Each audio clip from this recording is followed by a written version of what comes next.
So Conor Benn was soundly beaten last weekend by Chris Eubank Jr. in a fight that will likely be remembered for decades.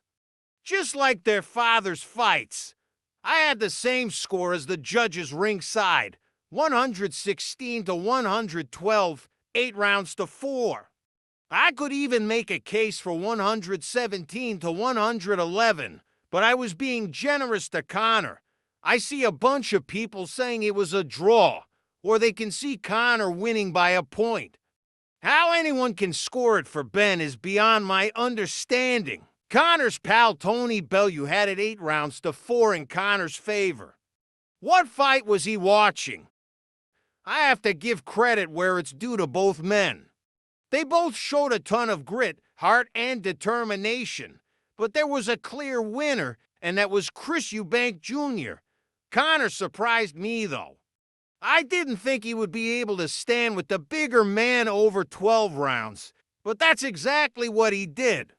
However, we have to talk about the stipulations placed on Chris going into this fight. Conor Benn and Matchroom's Eddie Hearn did everything they could to level the playing field. From the rehydration clause to the size of the ring, the whole thing with the horsehair gloves. They even tried to get Billy Joe Saunders into Chris' dressing room to inspect his hand wraps. Thankfully, Billy was sent packing by Napa. Despite their best efforts, it was all for nothing as Eubank did what most expected him to do and exposed Conor Benn. I think Senior showing up gave Chris that extra bit of motivation he needed to do a job in there. And what a moment that was, when father and son emerged together. It was pure cinema. Now, both fighters have a rematch clause in their contracts. Do we need to see a rematch, though? No, I don't think so. It was a decisive victory against a weight-drained opponent with everything stacked against him. If they were to do a rematch, you would have to think Chris would be in the driving seat this time, and I seriously doubt he would be willing to boil back down to that weight again. Conor needs to go back down to his weight of 147 pounds and begin his campaign to become a world champion there. And Chris is almost 36, so he will be looking to cash out at this point. There are talks of him versus Canelo at 168 pounds, a fight which Chris would likely lose, but he'll be paid well for it.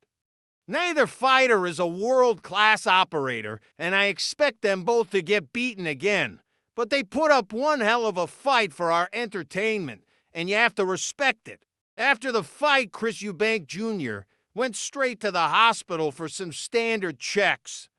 Conor later joined him there to have his own checks done. Both guys were bruised up and swollen. Thankfully, both fighters have now been discharged. Now, after the dust is settled, how are we feeling about Conor Benn?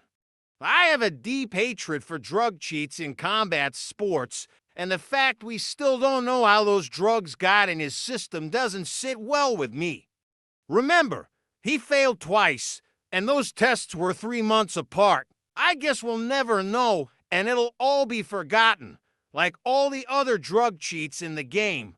Canelo, Fury, Povetkin, Miller, White, Roy Jones. Yes, even the great Roy Jones failed a drugs test, but nobody ever talks about that. Look it up. The list goes on and on. At this point, I'm convinced everyone's on something, and it's all about how well they manage their cycles and who they've got in their corner to cover it up. Hopefully something changes before we end up with a tragedy in the ring. But sadly, I believe that's what it'll take for the establishment to wake up and make the changes needed. Let us know in the comments how you scored the fight. Was it as close as some people make out? Or is it simply a bunch of biased yes men afraid to lose access if they go against the establishment?